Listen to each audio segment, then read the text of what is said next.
Back in the book segment tonight, let's get right to Dr. Ben Carson, who joins us now from Boynton Beach, Florida. Yesterday, Dr. Carson was speaking in San Diego at the Republican National Committee meeting.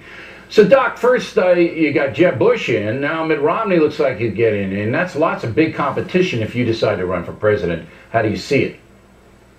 I say the more the merrier. It's so important that we get the best candidate, not the one with the highest name recognition, but the one who can articulate the values of this nation, who can really represent the people, who understands the Constitution, and is willing to face challenges, who has the courage to stand and face it. But the problem is, if it's more the merrier, there's only a finite amount of dollars that people are going to donate to political candidates.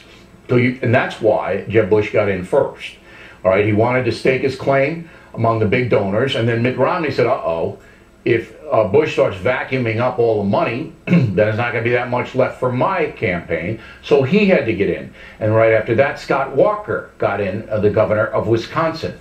Because in order to run for president in this country, and I don't like this, but this is true, you need almost $1 billion, you know, from soup to nuts. And so it's a money play, is it not? It can be, but I don't think it has to be according to those standards. I think there's plenty of money. It doesn't all have to come from the big money donors. No. There are lots of people out there. You can do grassroots. I would actually I prefer to do it that way, quite frankly. So okay. So you feel that you can compete financially by going to the folks directly with the big names, Romney and Bush.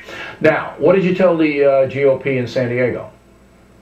I told them a lot of things. The funny thing is I was talking about the pre-revolutionary days and how our bunch of ragtag militiamen defeated the most powerful empire on earth, and how they were able to do that because they had conviction, they believed in what they were doing to the point that they were willing to die for it. And I said, fast forward to today, and you have ISIS. And, you know, they have the wrong philosophy completely, totally disagree with them, but they also have strong conviction and are willing to die for what they believe. And we, at the same time, are in the process of giving away all of our beliefs for the sake of political correctness. And I'm saying that as a warning.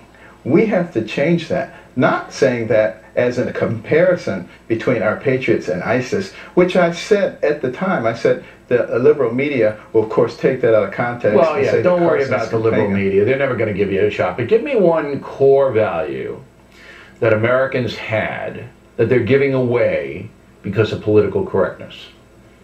Honesty.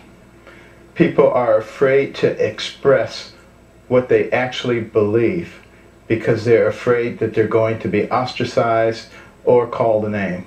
And I think that's horrible, because where do you really make progress when you have conversations? Even when you have conversations with people who disagree with you, you're actually likely to learn more from people who disagree with you than people who agree with you. But hasn't that always been the case in our republic?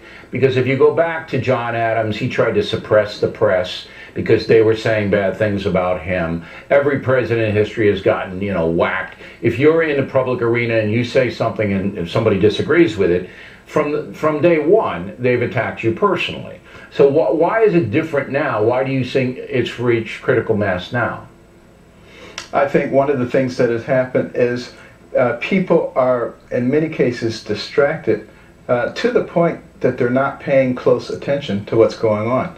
If you go back into the 1800s, early 1800s to mid 1800s, and you look at what people were expected to know to get a middle school certificate, it was pretty amazing compared to what people seem to know today. You know, when you have those Jesse Waters segments and they go and ask simple questions, it really is quite alarming. And when people don't have that basis of knowledge, they become very easy to manipulate. So yes, the press has been dishonest in the past, but their dishonesty now has a much more profound effect because they have people who are so much more easy to manipulate. We need to change that. All right, Doctor. We appreciate you coming on. Thank you. Factor tip of the day, coffee. That's how